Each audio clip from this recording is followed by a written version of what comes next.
vidéo qui sera une vidéo psychologie. Aujourd'hui, je vais vous parler de ce livre qui est Le bonheur est caché dans un coin de votre cerveau de Fabien Olicard, le youtubeur. Et c'est aux éditions First Edition. Je vous montre d'un peu plus près. Voilà, comme ça vous pourrez faire un screen, tout voir ce qu'il y a écrit. Et un petit sous-titre comme vous avez pu le voir juste ici. Il y a marqué « Et si vous aviez déjà les cartes en main pour être heureux et réussir ?» On va tout de suite rentrer dans le vif du sujet en disant que le bonheur est déjà en nous. Comme en fait le fait d'apprendre à marcher, le fait de marcher. Il nous manque juste le réflexe pour pouvoir le déclencher. Et en fait le problème c'est que quand on a été construit d'une certaine manière, et ben notre cerveau voit sa propre réalité, sa propre vérité à lui. Et il ne voit plus celle qui est objective. Ce qui est normal vu qu'on l'a construit.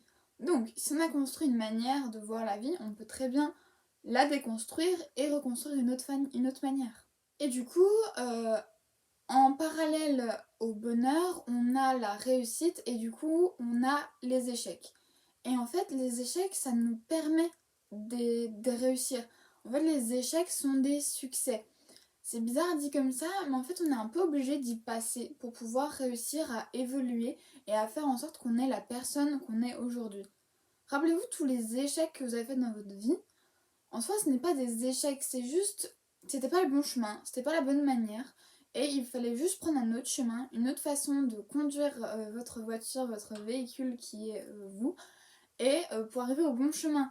C'est comme quand vous prenez la voiture, que vous lancez le GPS, que vous trompez de chemin, et ben le GPS va vous remettre sur le droit chemin. Mais des fois, on met du temps avant de retrouver le bon chemin. On a des bouchons, on a des accidents, on a des routes qui sont très étroites, on met beaucoup de temps à y accéder, on a des passages à niveau, on a beaucoup de choses, d'obstacles. Et en fait, les échecs, ce sont des sortes d'obstacles qu'il faut franchir. Il ne faut pas se laisser démoraliser par un échec, il faut passer au-dessus. Et en fait, les échecs, quand vous y réfléchissez, ça fait la personne que vous êtes aujourd'hui. Si vous n'avez pas eu tous les échecs dans votre vie d'avant, vous ne serez jamais la personne que vous êtes aujourd'hui. Et si vous n'avez pas d'échecs dans le futur, vous ne serez pas la même personne que vous serez dans le futur. J'espère que vous comprenez le raisonnement, mais en tout cas, en moi, ça résonne. Un bon exercice qui peut vous permettre du coup de voir ce que je viens de vous expliquer, c'est sur une feuille, peu importe, sur votre téléphone, sur votre ordinateur, vous écrivez tous les échecs de votre vie. Ça peut être long, hein, mais les plus gros, on va dire. Et tous ces échecs, après les avoir écrits, vous allez changer de point de vue. Et vous dites, enfin, comment dire, par exemple, j'ai raté mon permis. Vous marquez en échec, j'ai raté mon permis. Et ben, vous mettez en changement de point de vue et en point de vue plus positif, vous mettez par exemple, comment dire, ça m'a permis de me rendre compte que je n'étais pas encore prête, machin. Vous essayez de voir votre échec de façon plus objective et de voir ce qu'il a pu vous apporter dans votre vie. Et si je vous dis demain, vous ne pourrez plus jamais échouer, je vous offre le pouvoir de ne plus jamais échouer, de tout réussir du premier coup. Certains me diront, oui, je prends les échecs, j'aime pas ça, ça me fait mal, etc. C'est normal, les échecs, ça fait mal. Mais un bon nombre de personnes, dont je fais partie, me répondront, non, non, je ne veux absolument pas ne plus échouer. Parce qu'en fait, échouer, ça nous permet d'avoir la capacité d'apprendre. Si on n'échoue pas, on n'apprend pas. On dit souvent que si on... Je ne sais plus exactement la citation, mais si on échoue, on ne perd pas, mais on apprend. C'est quelque chose comme ça. Et en fait, c'est le cas si on échoue, si par exemple un exercice de maths, on n'arrive pas à le mener à terme comme il faut, et bien le fait d'avoir échoué, que le professeur puisse pointer nos échecs, nos erreurs, ça nous permet d'apprendre comment résoudre ce problème. C'est exactement la même chose dans la vie, et nous enlever notre capacité à échouer, ça nous enlève la capacité d'apprendre. Et la vie, souvent, c'est des dualités. C'est la nuit et le jour. C'est l'été et l'hiver. C'est souvent deux choses, comme aussi le yin et le yang. Et en fait, on a aussi quelque chose de cet ordre-là avec la réussite et l'échec qui sont une forme de dualité. On ne peut pas avoir de réussite sans échec. C'est quasiment impossible. Et même si on a une réussite sans échec, on n'est pas satisfait. Il y a un goût de trop rapide, de pas satisfaisant. En fait, l'être humain, on a besoin de sentir qu'on mérite ce qu'on a eu. Donc en fait, si on a tout de suite ce qu'on veut, ça ne nous plaît pas. On a besoin de creuser, d'apprendre, d'approfondir, d'échouer pour que la réussite soit assez satisfaisante et nous fasse du bien. Aussi, les mots réussite et échec sont ce qu'on appelle des mots concepts. C'est-à-dire quand on entend ces mots, on met un concept derrière, une vision derrière ces mots. Et souvent, réussite, on l'associe à quelque chose de bon et l'échec à quelque chose de mauvais. Mais ça, c'est la société autour de nous qui l'a construit. On peut très bien déconstruire ça et remettre d'autres concepts derrière ces mots. Donc, pour accéder au bonheur, il faut d'abord faire ce que Fabien Olicard appelle une décontamination mentale. Parce qu'en fait, si le bonheur, comme il dit dans son titre, est caché quelque part dans le cerveau, ça veut dire qu'il y a des choses qui le cachent. Donc que notre cerveau est pollué par certaines choses qu'il faut enlever. Nous, les êtres humains, les humains, nous sommes les seules espèces à naître en étant non terminées. Que après notre naissance, après être sorti du ventre de notre mère, on ait besoin encore de se développer et d'apprendre. Et d'ailleurs, le premier apprentissage qu'on fait en étant enfant, c'est de s'affranchir de notre instinct. Et bizarrement, c'est seulement nous qui le faisons. Je vais arriver à faire ma phrase. Il n'y a que nous qui faisons ça, de s'affranchir de l'instinct. Toutes les autres espèces se basent sur leur instinct pour vivre. Nous, non, on évolue beaucoup plus parce qu'on s'affranchit de ça. Et on a la possibilité de s'affranchir de l'instinct parce qu'on a la possibilité d'échouer.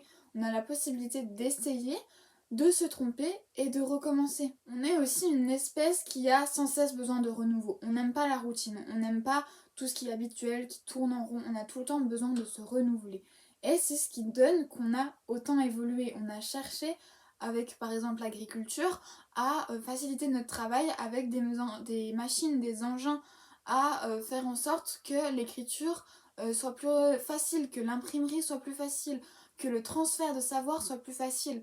On a besoin sans cesse de trouver des manières d'évoluer, de se renouveler, de faire en sorte que notre vie soit plus simple. En fait, pouvoir échouer et réussir, c'est totalement en lien avec le pouvoir qu'on a d'imaginer, d'essayer, de tenter des choses, d'apprendre. En fait, c'est limite le pouvoir d'avoir un échec, c'est bénéfique pour nous et on ne peut pas l'enlever, c'est quelque chose qui est à l'intérieur de nous. On a un jeu vidéo qui représente bien ça, c'est ce besoin d'avoir de multiples tentatives pour pouvoir comprendre, et c'est le jeu Mario Bros. Je pense que beaucoup d'entre vous ont déjà joué à ce jeu. Si vous courez, vous essayez d'anticiper les obstacles, forcément vous allez vous en prendre un. Ou si justement vous allez tout doucement, vous hésitez à chaque à chaque saut, est-ce qu'il va y avoir un truc, et ben le temps va être écoulé, vous n'arriverez jamais à la fin. Et du coup, ce jeu représente bien notre vie, c'est que avec les multiples tentatives qu'on a, on arrive à comprendre le fonctionnement du niveau, à trouver où sont les erreurs, ou les pièges plutôt, à les éviter et du coup à réussir. Et c'est exactement pareil dans la vraie vie. On ne peut pas courir en essayant d'éviter des trucs ou ralentir en essayant aussi d'éviter. On a besoin de faire des tentatives, mais d'apprendre du coup le plus vite possible de nos erreurs pour ne pas les refaire dans les tentatives d'après. Le fait de classer des événements comme étant un échec ou un succès, c'est typique de l'humain. On a besoin de classer les choses pour que ce soit plus simple dans notre cerveau, car la réalité est beaucoup trop complexe. Mais en fait, classer quelque chose comme un échec ou comme un succès, c'est faire en sorte que le chemin s'arrête alors que le chemin est très très long. Encore, classer dans un échec, on peut rebondir après un échec. On se dit, ok, j'ai échoué, mais je veux y arriver à faire tel truc, donc je vais rebondir et je vais réussir. Sauf que quand on dit qu'on a réussi, et le chemin s'arrête. On n'essaie pas d'aller plus loin, on n'essaie pas de voir est-ce que cette réussite est bonne pour nous ou pas, est-ce qu'elle nous satisfait comme on le veut. Et malheureusement, ce classement dans le succès est un peu néfaste pour nous. Donc je vais m'arrêter là pour le livre, pour parler du livre de Fabien Olicard, mais la vidéo n'est pas encore terminée, restez encore un peu avec moi, car j'ai une mauvaise nouvelle, une mauvaise annonce, je sais pas trop comment vous dire la chose, mais j'ai quelque chose à vous dire. Je me suis rendu compte depuis quelques semaines et surtout en étudiant ce livre que j'adore faire des vidéos YouTube. Ça, y a pas de souci. J'aime partager ce que j'apprends. J'aime partager avec les gens. Sauf qu'en fait, je me rends compte que le format YouTube n'est pas adapté pour moi aujourd'hui. Peut-être qu'un jour j'y reviendrai, mais aujourd'hui il n'est plus adapté pour moi. Quand j'ai créé ma chaîne YouTube, après avoir créé ma chaîne, enfin mon compte Instagram, je vais y arriver, pardon.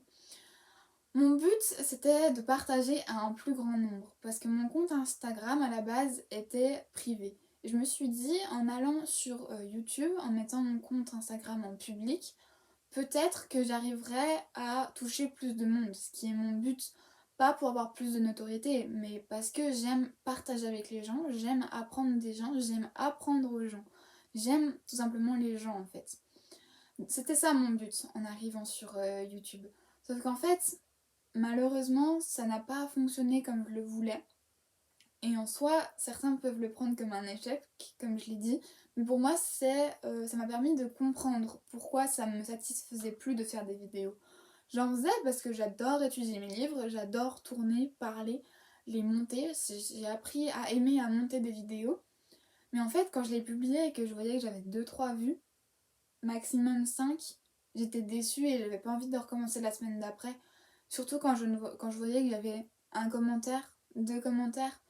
Mon but, bien sûr, n'est pas de percer, de devenir la prochaine Enjoy Phoenix ou la prochaine Cyprien. Pas du tout. Mon but, en fait, c'est de partager avec vous. Et je me suis rendu compte que, malheureusement, c'était pas ce qui se passait. Peu de gens regardent mes vidéos, peu de gens réagissent. Et ce n'est pas mon but quand je suis arrivée là-dessus. Donc, j'ai décidé d'arrêter. Qui plus est, tourner, monter, publier des vidéos, ça prend du temps. Et ce temps, je le perds de plus en plus pour autre chose qui est important pour moi. Dans mes études, dans voir mes amis, dans voir ma famille, dans m'investir dans des associations dans lesquelles je suis, de prendre du temps pour moi, de faire des choses que j'aime. Ce temps, je le perds en faisant des vidéos YouTube dont le but n'est pas atteint pour moi. Donc c'est pour ça que j'ai décidé d'arrêter YouTube pour l'instant. Peut-être qu'un jour je reviendrai, mais pour aujourd'hui ce sera la dernière vidéo avant longtemps je pense.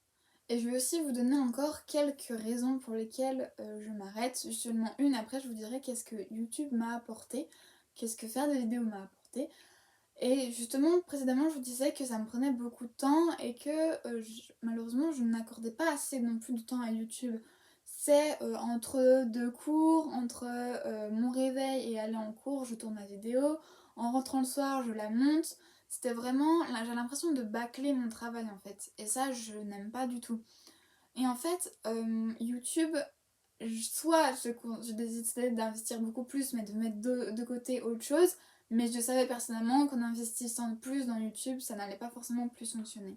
Donc c'est pour ça que j'ai décidé d'arrêter pour peut-être un jour revenir parce que j'aurai plus de temps et plus d'envie de faire quelque chose de propre et qui me ressemble plus, qui me satisfait plus. Mais YouTube, ça m'a appris plein de trucs. YouTube, ça m'a appris que j'aime apprendre des choses. J'adore apprendre, j'adore enrichir mes connaissances, qui plus est dans les 2 domaines qui ont été ceux que j'ai étudiés le plus ces dernières vidéos, qui sont du coup la psychologie, développement personnel et l'ésotérisme. Ça m'a aussi appris que je suis capable d'une certaine rigueur.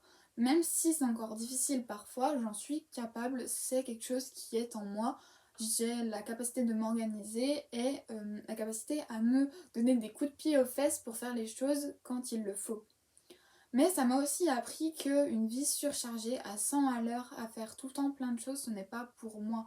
Et c'est pour ça aussi que j'arrête YouTube parce que j'ai trop de choses en même temps qui s'accumulent dans ma vie et j'ai besoin de calmer le rythme.